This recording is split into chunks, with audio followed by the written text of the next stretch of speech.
Hi, I'm Miss Bolin. I'm going to be your art teacher for today, and we are going to be working on a cool project using watercolor as well as a very cool product called the Roller Bond, which is a removable tape roller that Jerry's offers. You can do all kinds of cool stuff with it, and I'm going to show you one thing you can do for resist. So, what we're going to be doing is this right here. This is one sample that I made. Yours doesn't have to look like mine. You're going to do yours your own way, but this is just a guide for you to refer to. Okay, I chose this because these are birch trees. They're my favorite kind of tree. I grew up in Alaska, and that's the most common sort of tree, so I'm really drawn to those. No pun intended. Okay, first thing we're going to do is you open up the Roller Bond, take off the top. What we want to be thinking about is that there's going to be a foreground and a background. You have to think about that the foreground is going to be coming forward. The background is obviously in the background. So, first thing we're going to do, you grasp the Roller Bond and you kind of push it and slide it across the page. Make sure that you've made the line all the way across. You may have to come back over. Okay.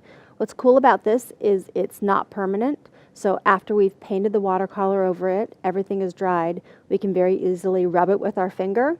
It'll erase, and anywhere that you have the Roller Bond adhesive, it's going to still be white, and that you can see this on the project that I did, and it just does such a cool effect. Okay, so we've done our horizon line, which is what separates for us the foreground and the background.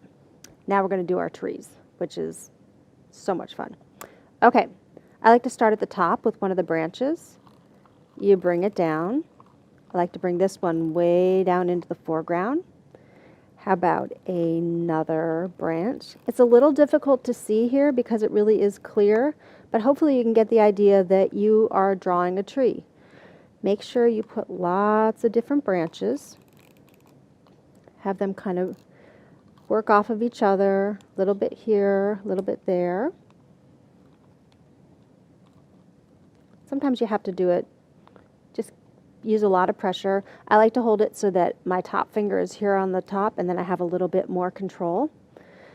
So now we've put in some of our branches and it's time to move on to the trunk. You want to have a solid white trunk, so you have to come in here, push down, and it may be hard to see on camera, but you'll be able to tell where you've put the Roller Bond, and you want to fill in so that you have a solid base for your tree.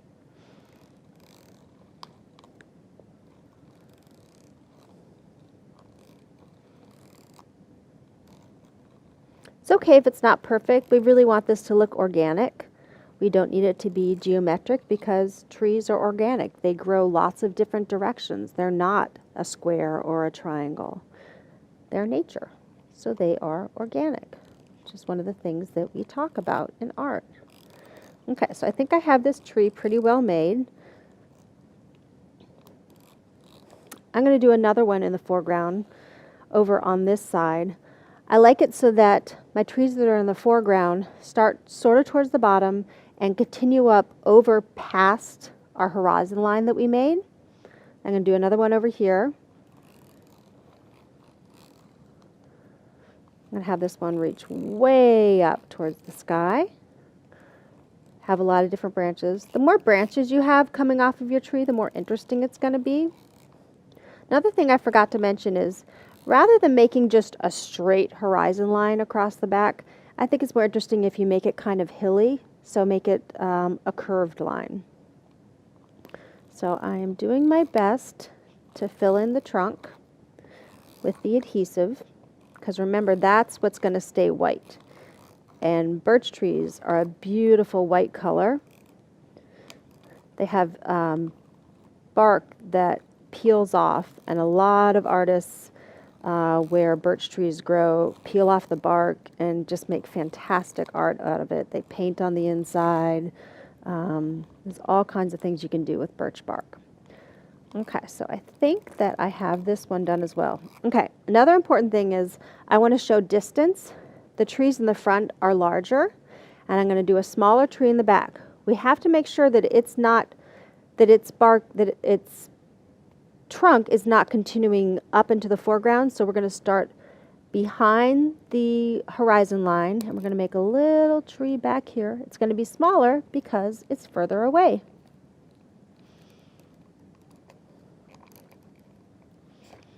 Okay.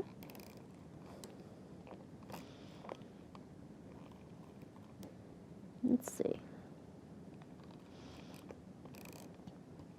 Parents may need to help you with this a little bit, because even though this is a great product, it's sometimes a little bit more difficult to use than I'd like.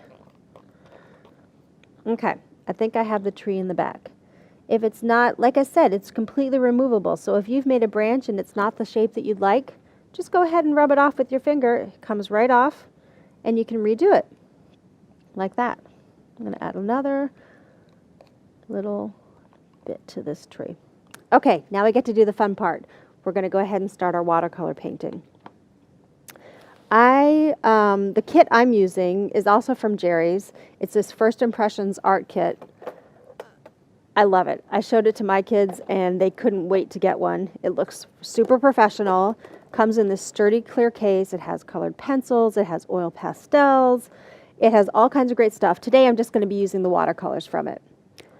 So I think I'm going to start with the foreground. And for the foreground I'm going to use some greens and blues because we're thinking about, you know, the forest floor. So just dip your paintbrush in the water.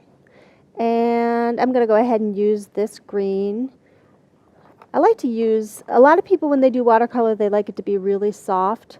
I like it to have a little bit more color than that.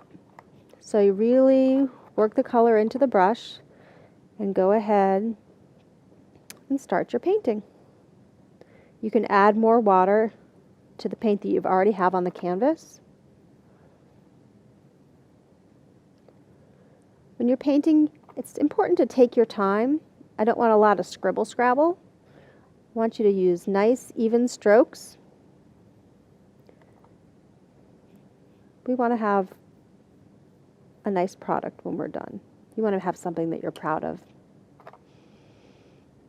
So I'm using some green.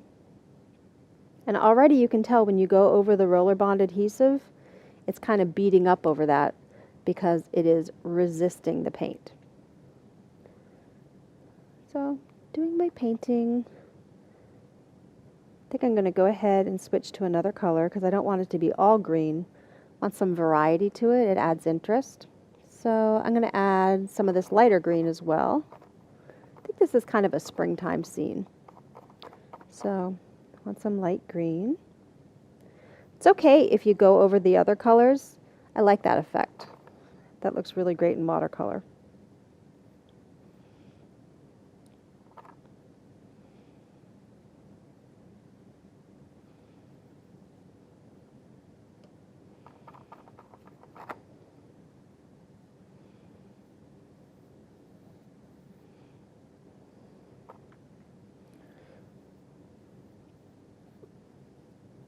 So I have a couple different greens.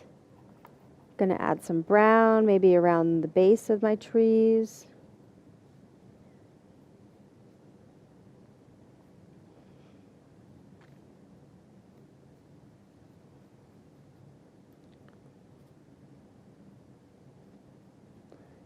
It's really hard to mess up with watercolor. I don't really believe in messing up with art anyways because it really seems like anything in art is kind of just an opportunity for working through problem solving, and oftentimes I'll do something that I wasn't expected and it turns out so much better than I was originally even planning.